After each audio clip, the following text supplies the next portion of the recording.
Olá, queridos. Estou aqui nesta oportunidade com o intuito de dar continuidade à série que comecei anteriormente sobre exposição no Novo Testamento. Quero ser bem objetivo e imediato na mensagem que devo transmitir e quero falar a respeito do ministério de poder de Cristo, baseado em Mateus, capítulo de número 4, versículos de número 12 a 25. Diz assim a palavra de Deus. Jesus, entretanto, ouvindo que João estava preso, voltou para a Galiléia. E deixando Nazaré, foi habitar em Cafarnaum, situada à beira-mar, nos confins de Zebulon e Naftali. Assim, cumprido-se o que fora dito pelo profeta Isaías. Terra de Zebulon e terra de Naftali, caminho do mar além do Jordão, Galiléia dos gentios. O povo que jazia nas trevas viu uma grande luz, e os que estavam detidos na região em sombra da morte, a luz raiou. Daquele momento em diante, passou a pregar e dizer: arrependei-vos, porque é chegado o reino dos céus. E caminhando junto ao mar da Galiléia, viu Jesus dois irmãos, Simão chamado Pedro e André, que lançavam a rede ao mar, pois eram pescadores. Então disse-lhe Jesus: vinde após mim, e eu vos farei pescadores de homens. Eles imediatamente deixaram suas redes e seguiram Jesus. Seguindo adiante, viu Jesus outros dois irmãos, Tiago, filho de Zebedeu, e João, seu irmão, que estavam no barco com Zebedeu, seu pai, consertando as redes, e chamou-os. Eles imediatamente deixaram o barco e seu pai para seguirem a Jesus. E percorria Jesus toda a Galiléia, ensinando nas sinagogas, pregando o evangelho do reino e curando todas as enfermidades e males entre o povo. E sua fama correu por toda a Síria. E trouxeram-lhe então todos aqueles que sofriam acometidos de várias enfermidades e tormentos, os endemoniados, os lunáticos e os paralíticos. E Jesus os curava. E uma grande multidão da Galiléia, Decápolis, Jerusalém, Judéia e de além do Jordão seguia a Jesus. São versos lidos e que, se fosse possível, eu nem precisaria, ao menos, ter que aplicar os ensinamentos, porque o texto ele é poderoso por si só. Eu estudei com um professor, Alain Bresotti, que ele sempre gostou de nos ensinar e enfatizar que o texto tem muito poder. Nós estamos diante de um texto em que o pano de fundo dele é maravilhoso, porque em Mateus capítulo de número 1 apresenta-se a genealogia humana de Jesus. Mateus capítulo de número 1 ainda apresenta a genealogia divina de Jesus. Em Mateus capítulo de número 2, Jesus nasce em Belém, os magos o vêm adorar, ele vai e foge para o Egito. No Egito ele fica com os judeus e lá no Egito ele fica até que Herodes morre. Depois que Herodes morre, Arquelau toma o reinado. O povo judeu se compromete em se unir e enviar o pessoal judeu responsável pelo Sinédrio a Roma para que tire Arquelau do reino como imperador, porque Arquelau tinha as mesmas intenções do pai.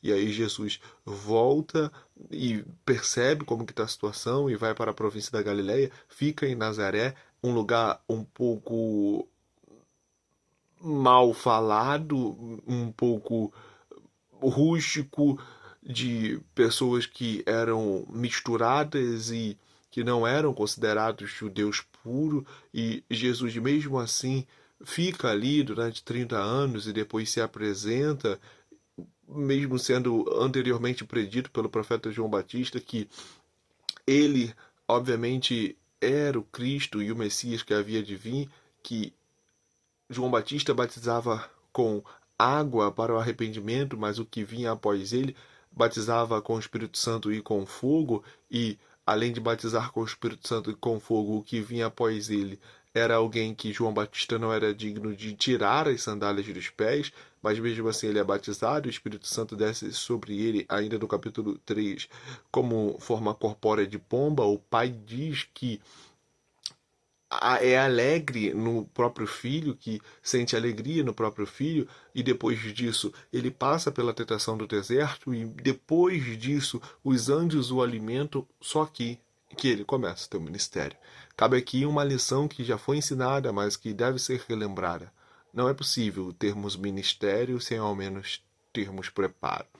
É bem notável de que muitos personagens bíblicos, eles primeiro tiveram preparo para depois ter ministério. Por exemplo, Davi, ele passou durante muitos anos lá no pasto, cuidando de ovelhas. Depois enfrentou o leão, depois enfrentou o urso, depois enfrentou Golias para passar por um período em que ele tocava a harpa e os demônios saíam de Saul. Ele passou por tudo que deveria passar para depois assumir o reino. E aí, o próprio Moisés, por exemplo, ele primeiro viveu os seus primeiros 40 anos sendo ensinado nas ciências do Egito, depois ele passou 40 anos lá com o seu sogro e com a sua esposa no deserto, porque ele fugiu do Egito e só depois ele assumiu a responsabilidade. O próprio seu sucessor, Josué, passou a vida toda aprendendo com ele para cerca de mais ou menos 70 anos assumir a responsabilidade de, se obviamente não tivesse o preparo, não teria estrutura para poder dar continuidade a respeito do que ele precisava ter como responsabilidade, que era suceder nada mais nada menos do que o Moisés, um legislador do Egito.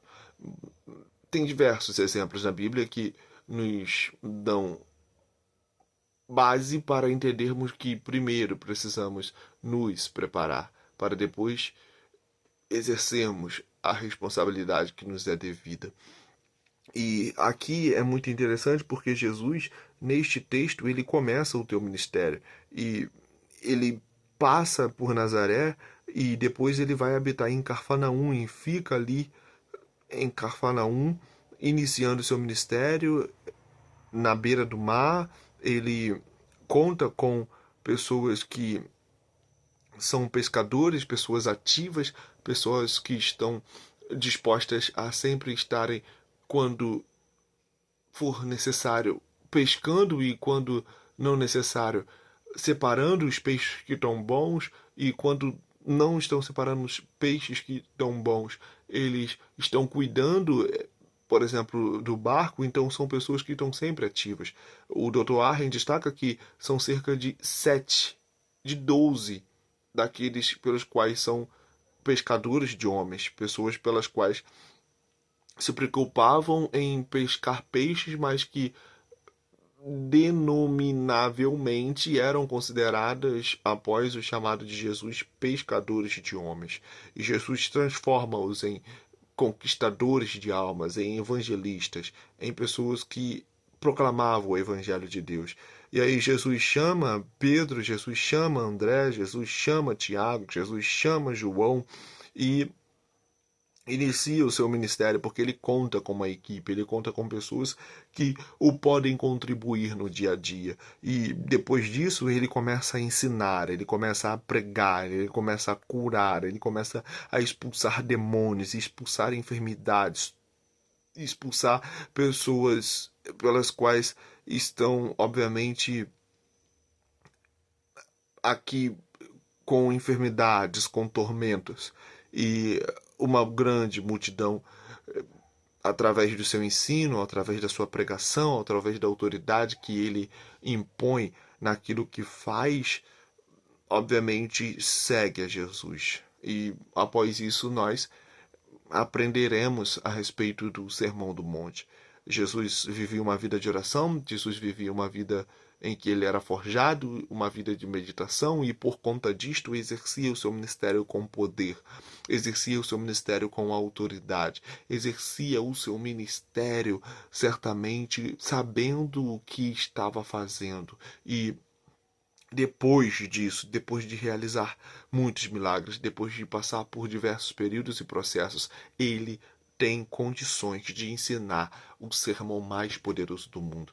Nós sabemos que existem diversos sermões que fizeram história na época da igreja. Por exemplo, quando nós lemos Atos 2, sabemos que Pedro faz um resumo maravilhoso da história do Antigo Testamento e do que estava acontecendo naquele momento.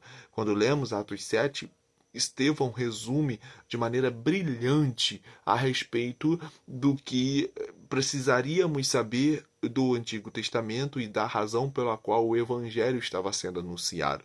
Quando lemos Atos, capítulo de número 19, nós vemos Paulo pregando o Evangelho ali na região de Éfeso. Atos, capítulo de número 17, Paulo prega em Tessalônica uma mensagem poderosa. Atos, capítulo de número 19, ele prega uma mensagem poderosíssima em Atenas, quando ele está diante de um estádio e ele vê nesse estádio diversos altares para diversos ídolos e tem um altar que está escrito ao Deus desconhecido.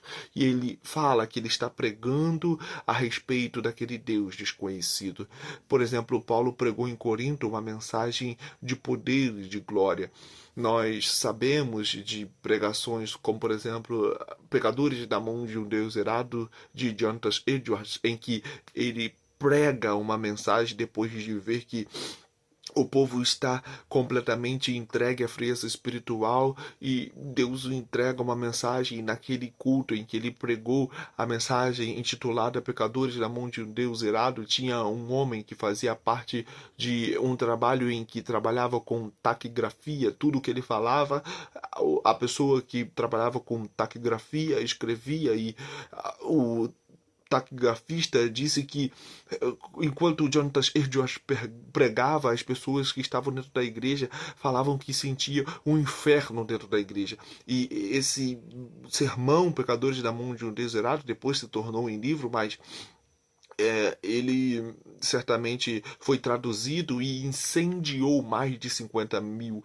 pessoas. Sabemos que Billy Graham também foi um pregador extraordinário e pregou para milhões de pessoas e conquistou milhões de almas. Sabemos que Charles Spurgeon pregava de maneira brilhante, George Lima Moody pregava de maneira brilhante, John Wesley pregava de maneira brilhante. Temos diversos pregadores brilhantes, mas nenhum sermão se compara com o Sermão da Montanha. E é desse sermão que eu vou falar amanhã. Que Deus abençoe sua vida, que Deus abençoe sua casa e que Deus abençoe sua família.